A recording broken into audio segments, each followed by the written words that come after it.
So it is 10:35 and I slept in until 8:30 today because I've had bronchitis for 3.5 weeks and I'm just still very exhausted from it, and I have asthma, so I let myself have the extra sleep. Plus our homeschool routine only actually takes about 2 hours, so it's not a big deal for us to start later in the day. So I've read and showered and done my hair and makeup because we have errands to run this afternoon. And now I'm just gonna probably make sure the living areas are tidied up and maybe make some sort of charcuterie board or spread for the kids to snack on for brunch while we do read aloud time. And then we will go into math lessons, which is their individual studies on Tuesdays.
Messing up.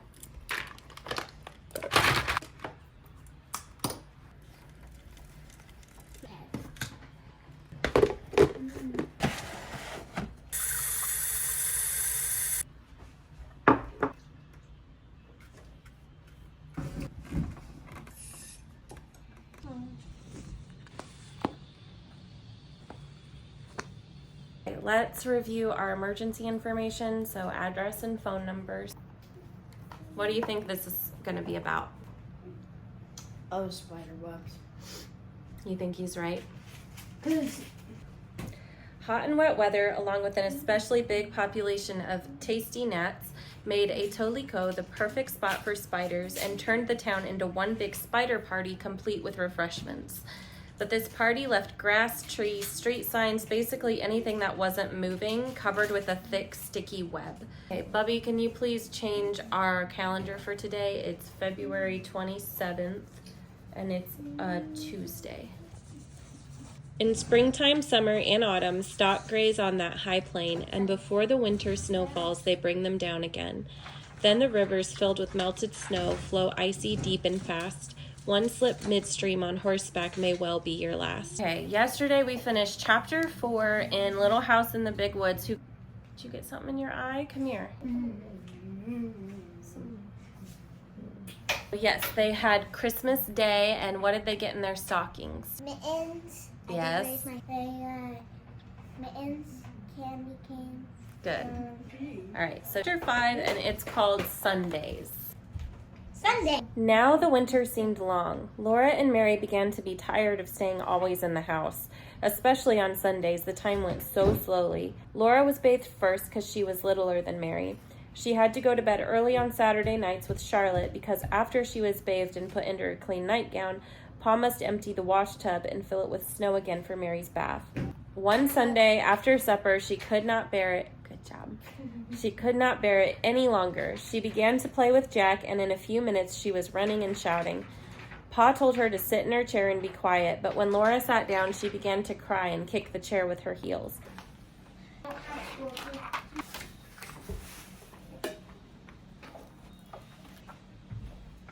Dan, let's get started.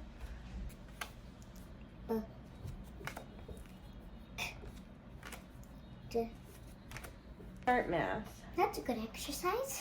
You know how every clock like that has a little hand and a long hand? Like this little hand can only read these big numbers. Those are the hours, and he is the hour hand. 45, 45, 50. 50. Case A, your A should look like this. Job. Okay, now you try it. We have learned how to count to 50 by fives. Fill in those numbers on the clock. Some of them are done for you. 5, Good. Go ahead and write your 5. Okay, then what? 20. 5, Good. 40. Good. Very good. 40. Right. So the clock always goes this way, Daisy, to the right.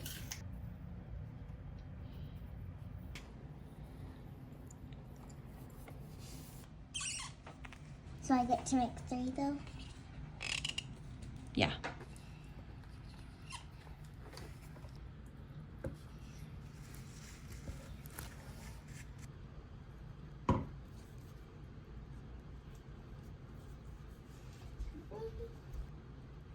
Mhm.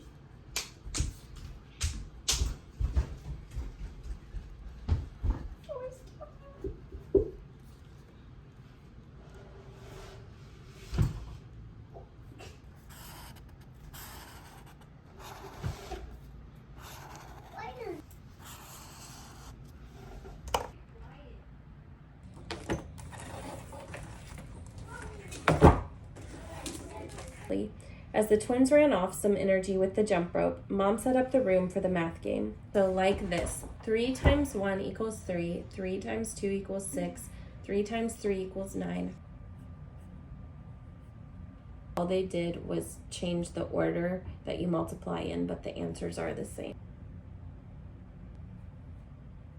Perfect. Now let's practice some division.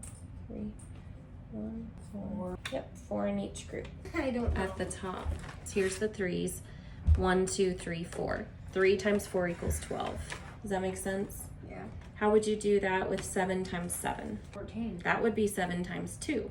1, 2, 3, 4, 5, 6, 7. So 7 times 7 is 49. good.